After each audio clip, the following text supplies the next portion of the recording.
A millionaire with cash lying around the house decides to show off by throwing some bills outside.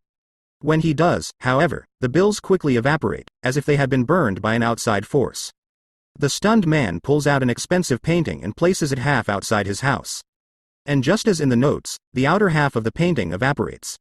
What is even stranger is that if the man leaves the house, he or she ages extremely quickly and turns to ashes within minutes. But this was not always the case for the man and his wife. After all, just a few days ago they moved into this house. The man's name is Matt the artist, while his wife Kate works as a translator. The couple is currently moving into their newly purchased home in upstate New York to get a fresh start. The strangest thing about this property is that its price is extremely low compared to other homes and keeps dropping every year.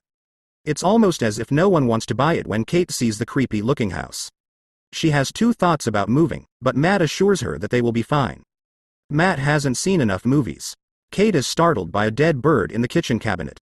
Meanwhile, on the first floor, Matt stumbles across a strange object that looks like a key in a pile of junk.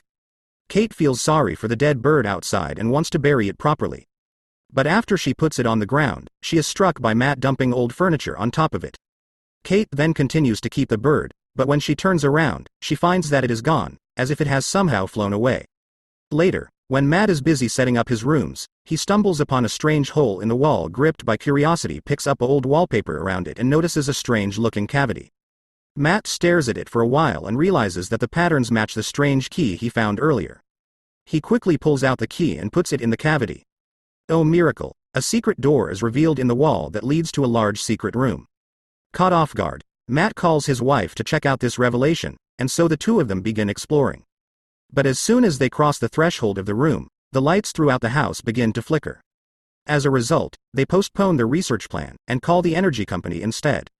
The next day, an energy company employee arrives, and Matt accompanies him to the basement, which, shockingly enough, has 1,001 tangled wires. The place is so strange that even an experienced electrician claims he has never seen anything like it. He also says that nothing can be done about the fluctuating electricity because the wires are too complicated. As he leaves, the electrician expresses his surprise that someone finally bought the property. When Matt presses him for more information, the energy company employee tells him that the previous owners of the house were brutally murdered inside the property. Matt is caught off guard by this revelation and, out of curiosity, researches information about the previous owners online. Apparently, the media refers to this house as the House of Blood, and it was owned by a couple named Paul and Madeline Sheffer. The couple was murdered by a man whose identity is well known to the media as John Doe of the Blood House. The killer is currently locked up in a mental institution. After working all day, Matt heads into an unfamiliar room and pours himself a bottle of drink. He quickly empties it and craves another like any alcoholic. Suddenly the lights go out, and when they go out again, a bottle appears in front of him out of nowhere. The room seems to have granted him his wishes. Matt is shocked and nervously picks up the bottle, confirming that it is very real. This is an addict's worst nightmare. The next morning, Kate wakes up to an empty house. She searches everywhere for her husband before eventually finding him in a dark room. To her surprise, it is now full of personal items, including the original Mona Lisa painting. Kate nervously asks Matt, where did he get these items? To which he explains that the room can fulfill all their realistic desires. She naturally finds this hard to believe, so Matt encourages her to make a wish. She wishes for $1 million. And after a light comes running in out of nowhere, several wads of cash appear.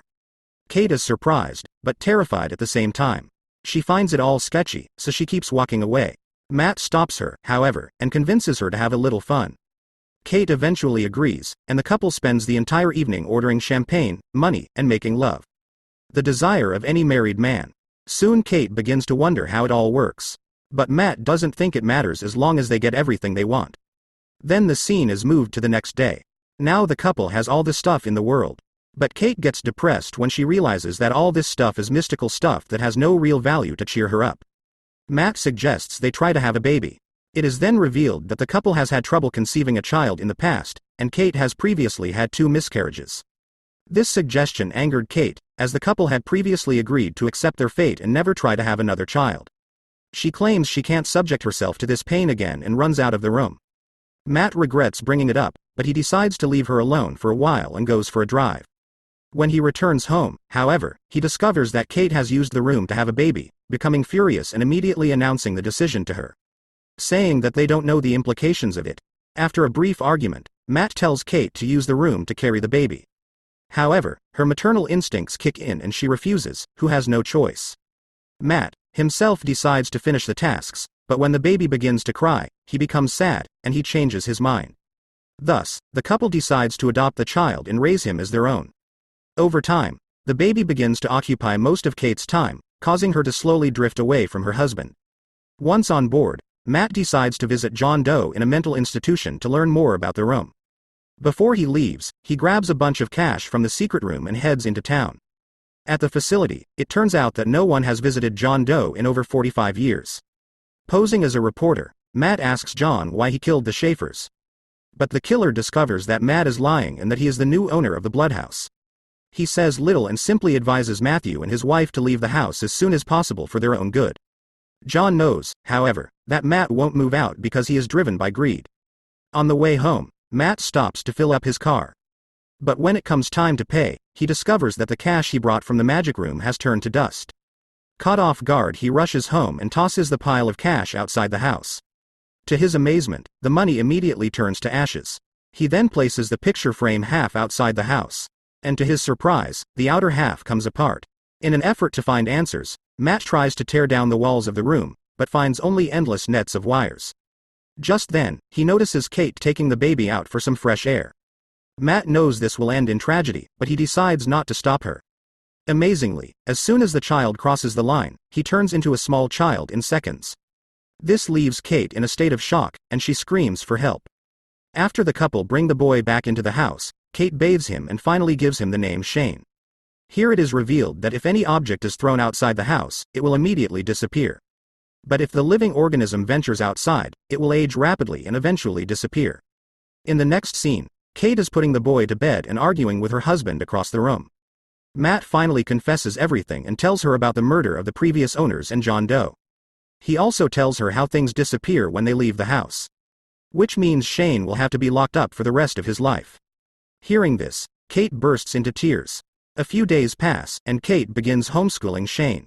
She also keeps him from going outside, telling him that he is sick and that there are germs outside. However, the boy quickly gets tired of staying indoors and begins to take his frustration out on his mother. "If Bubble Boy can do it, I can do it," he says. Nevertheless, Kate loves him dearly, as if he were her own. Almost all of her time is spent taking care of her wife and, predictably, it's beginning to take its toll on her marriage. Matt, on the other hand, develops an interest in filmmaking. It helps him forget his depressing reality. Meanwhile, little Shane keeps trying to sneak out. As a result, Kate is forced to board up every window and door except the front door. One day she gets into an argument with Meth, and little Shane overhears his father calling him a figment of his imagination. Later that night, the curious Shane ventures into the secret room and learns of its magical power. He then spends the night exploring the place. The next day, the couple finds a boy inside the room.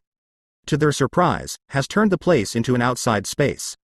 Kate is amazed at her son's intelligence, but Max becomes frustrated, pulls the boy out of the room and hides the key. Suddenly the phone rings, and Shane picks it up. It turns out to be a call from John. Matt quickly snatches the phone from Shane and warns John never to call his house. However, the killer mentions that he heard Shane's voice and asks who wished for the baby. Matt admits that Kate created it and asks if there is any way to stop the object created in the room from turning to ash. In response, John begins to unravel everything. He discovers that he, too, was a child created by the magic room, and in order for the object to leave the house unharmed, the person who created it must die. It turns out that John's parents wanted him to live, so they sacrificed themselves, allowing John to become part of the real world. This means that if Kate dies, Shane can live outside the house while Matt listens to everything in disbelief. Kate overhears the conversation from another phone. Devastated, she leaves the house and drives off, hoping to crash her car. However, she can't bring herself to do it. While Kate is away, Shane pesters her father with questions about the room.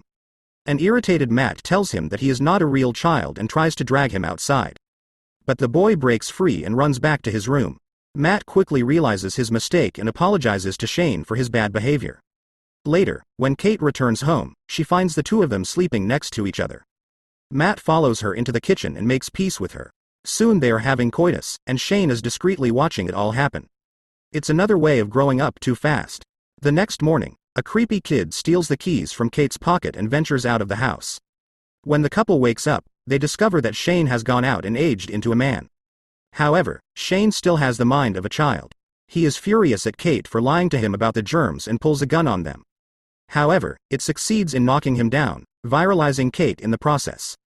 Later, she wakes up beside the mayor, with a sad face, informs her that during their fight, Shane was shot and died. He also mentions that he carried their son's body outside, after which it immediately disappeared. A distraught Kate runs outside to find her son, but to no avail. We are then shown the real Matt, regaining consciousness in an empty house. He searches for Kate, but can't find her. He then notices a mirror of light outside a hidden room. Realizing that this room is being used by someone, Matt tries to enter, but learns that it is locked from the inside.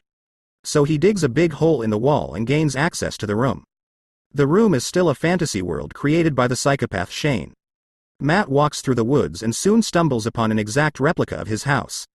It turns out that after he knocked Matt out, Shane turned into Matt and took Kate to the house. There, he rapes a restless Kate, but luckily she realizes it's Shane pretending to be her husband and escapes into another room. Shortly thereafter, the real Matt eventually arrives and Kate comes out of hiding.